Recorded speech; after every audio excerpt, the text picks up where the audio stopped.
तो किस तरह से मनाया गया देश भर में रामनवमी का पर्व, ये जानने के लिए देश के अलग अलग कोनों में मौजूद हैं हमारे संवाददाता। उनसे सीधे रुख करेंगे उनका।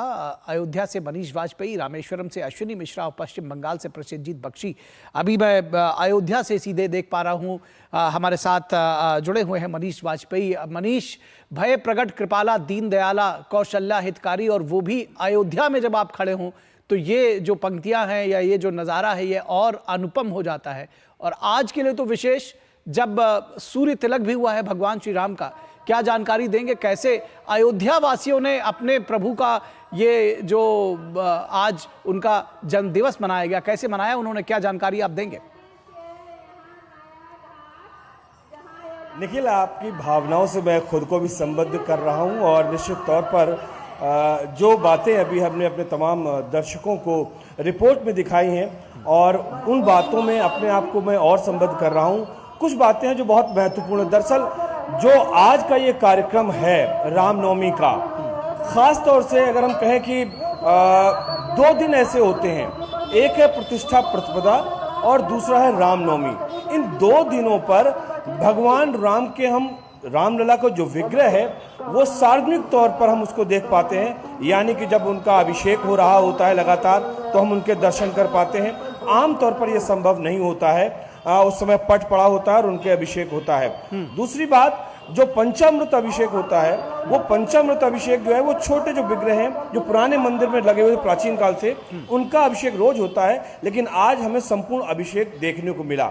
ये तो रही बात अभिषेक की, लेकिन दरअसल जब हम रामनवमी का जिक्र करते हैं निखिल, तो रामनवमी पर्व में अपने आप में ही हम कह सकते हैं कि हमारा जो प्रकृति के प्रति प्रेम है वो पर्व से जुड़ता है, परंपराओं के प्रति जो हमारा अनुराग रहता है वो पर्व से जुड़ता है, और ये सारा कुछ हमें यहाँ पर अयोध्या में देखने को मिला।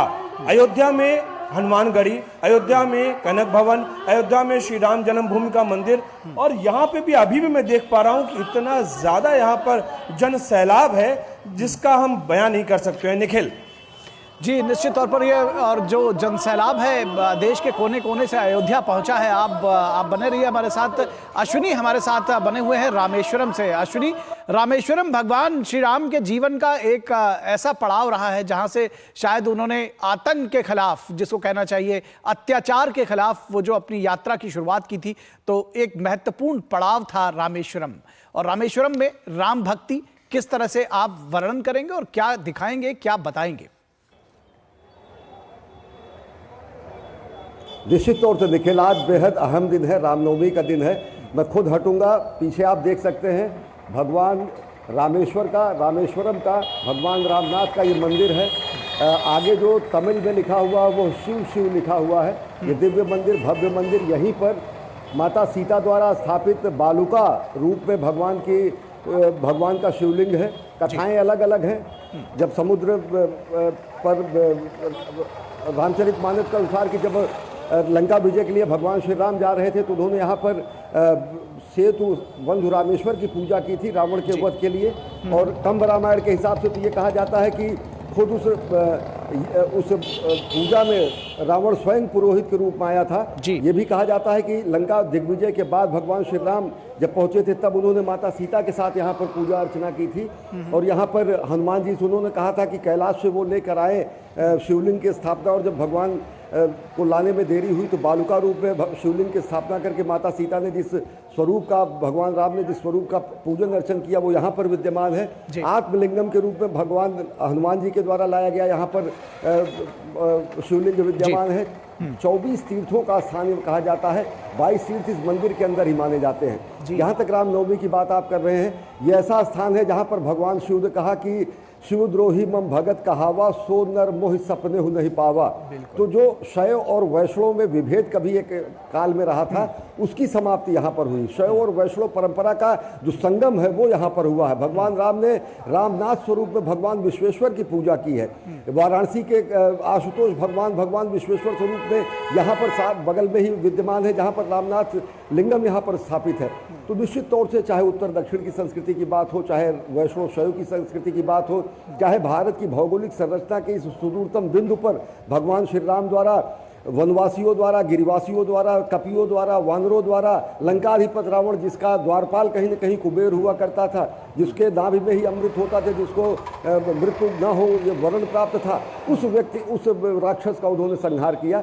निश्चित तौर से भगवान का अवतरण भले ही अयोध्या में हुआ हो, लेकिन राम वन गमन का वो जो 14 वर्ष का जो पथ था, वो कहीं न कहीं भौगोलिक एकता को भारत के स्थापित करता है, सांस्कृतिक एकता को स्थापित करता है। किस तरीके से अयोध्या से चलते हुए, चित्रकूट होते हुए, पंचवटी होते हुए, अलग अलग स्थानों से होते हुए, और आश्चर्य की बात ये कि त्रेता युग की ये कहानियां बताई जाती हैं। राम सेतु जिसका कहीं ना कहीं राजनीतिक रूप से विवाद और माहौल भी उड़ाने की कोशिश की गई। आज प्रधानमंत्री जब नरेंद्र मोदी 3 दिन के अपने 4 दिन के विदेश दौरे से आ रहे थे, उन्होंने राम सेतु के भी दर्शन किए। राम सेतु का दर्शन करना, रामेश्वर में पूजा अर्चना करना, नवरात्र के 9वें दिन मां शक्ति की उपासना के दिन यहाँ पर पहुँचना, और राष्ट्र के लिए राष्ट्र सेतु, पंबन सेतु जैसे सेतु का लोकार्पण करना, तो ये बताता है कि किस तरीके से आध्यात्मिकता, और सबसे बड़ी बात, एक मैं बात और कहूंगा निखिल, ऊर्जा का केंद्र है ये, अद्भुत ऊर्जा का केंद्र है। भगवान श्री राम ने खुद यहाँ पर पूजा की, अर्चना की। एपीजे अब्दुल कलाम का जन्म स्थान है। कण कण में यहाँ पर थोरियम है, जो कि यूरेनियम के बाद सबसे ज्यादा रेडियो एक्टिव सब्सटेंसेज में सबसे ज्यादा शक्तिशाली माना जाता है। तो आध्यात्मिकता का अद्भुत संगम, आध्यात्मिकता का अद्भुत संगम, आधुनिकता का अद्भुत संगम, अभियांत्रिकी का अद्भुत संगम, एक भारत सबल भारत श्रेष्ठ भारत का सबल संगम, और उसी का कहीं ना कहीं आज महोत्सव हुआ है। देश ने देखा है जब भगवान ने यहाँ पर शिव की पूजा की थी, रामनाथ की पूजा की थी, भले ही आज उनका अवतरण हुआ अयोध्या में, लेकिन अयोध्या से लेकर रामेश्वरम तक एकता के सूत्र में भगवान श्री राम ने बांधा। निश्चित तौर पर एकता के सूत्र में भगवान श्री राम ने बांधा है, और आज भगवान श्री राम का संदेश और भी प्रासंगिक हो जाता है आज जब हम उनकी जन्म जयंती मना रहे हैं। और हम बात करेंगे पश्चिम बंगाल की और कोलकाता की, जहां से प्रसेनजीत बख्शी हमारे साथ जुड़े हुए हैं। प्रसेनजीत बख्शी, भगवान श्री राम का जो चरित्र है वो आज भी उतना ही प्रासंगिक है। आज भी हम उनसे जब कहते हैं कि राम आज भी जीवंत हैं, लेकिन पश्चिम बंगाल की बात जो है वो थोड़ा डिफरेंट इसलिए हो जाती है, थोड़ी अलग इसलिए हो जाती है क्योंकि वहां पर सियासत भी हर चीज में जोड़ दी जाती है।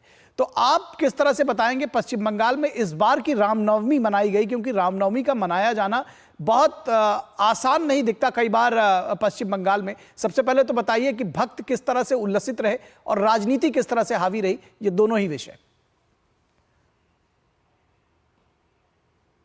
हाँ देखिए निखिल, पहली बात तो बता दूं कि अब करीब करीब रात 8:45 बजने लगा है, तो बंगाल अभी भी शांति पूर्ण तरीके से रामनवमी मनाया है, ये तो एक बड़ी बात है जी।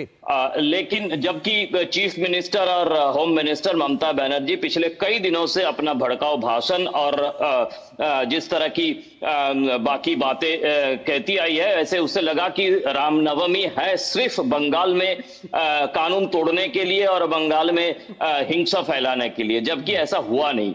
पहली बात। दूसरी बात है कि जो 5-6 साल पहले हम लोग देखते थे कि अगर जय श्री राम कहला जाता तो तृणमूल कांग्रेस नेत्री वो गाड़ी से उतरकर जिस तरह से वो लोगों की तरफ धावक होती थी, उससे लगता था कि बंगाल में जय श्री राम कहना या रामनवमी मनाना ये काफी कठिन बात है।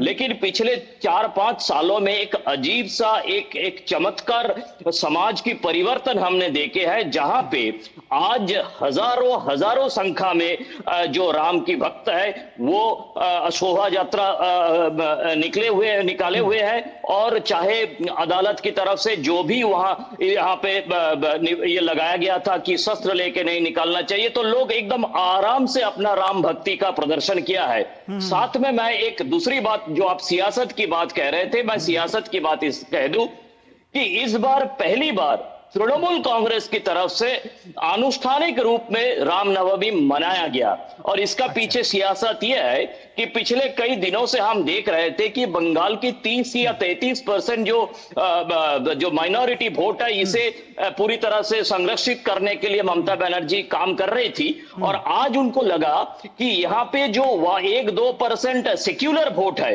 ये सेक्युलर वोट को भी हमें ठीक रखना चाहिए, और मुझे जो 12-13% हिंदू वोट अगर हमारी नीचे से निकलकर बीजेपी की तरफ चले जाए जी। तो आज तृणमूल कांग्रेस भी एकदम पूरी तरह से बिल्कुल रामनवमी ठीक बात मनाया है। तो एक तरह से जो 5 साल पहले एक यहाँ पे लगता था कि कुछ नहीं होने वाला है, वो 5 साल में पूरे प्रदेश में रामनवमी मनाया गया है। निखिल जी जी जी, निश्चित तौर पर बदल रही है सियासत, और जैसा कि कहा कि पश्चिम बंगाल में ये मामला थोड़ा सियासी हो जाता है, लेकिन बहुत शुक्रिया। दरअसल ये विषय ऐसा है कि जिस पर बहुत लंबे समय तक बात की जा सकती है। आप सबके पास बहुत कुछ कहने को है, बताने को है, दिखाने को है, लेकिन वक्त हमें और इसकी इजाज़त नहीं देता। अयोध्या में खड़े हुए हैं मनीष वाजपेयी, रामेश्वरम में अश्विनी मिश्रा। आप दोनों लोग निश्चित तौर पर सौभाग्य के पात्र हैं, सौभाग्यशाली हैं कि आप आज के दिन वहां मौजूद हैं। बहुत शुक्रिया आप दोनों का, और पश्चिम बंगाल से, कोलकाता से प्रसेनजीत बख्शी जी, आपका भी बहुत शुक्रिया हमारे साथ जुड़ने के लिए और इस पर बातचीत करने के लिए। और यहां रुकेंगे एक छोटे से ब्रेक के लिए, कहीं मत जाइएगा, जल्द हाजिर होंगे। सस्ते वाले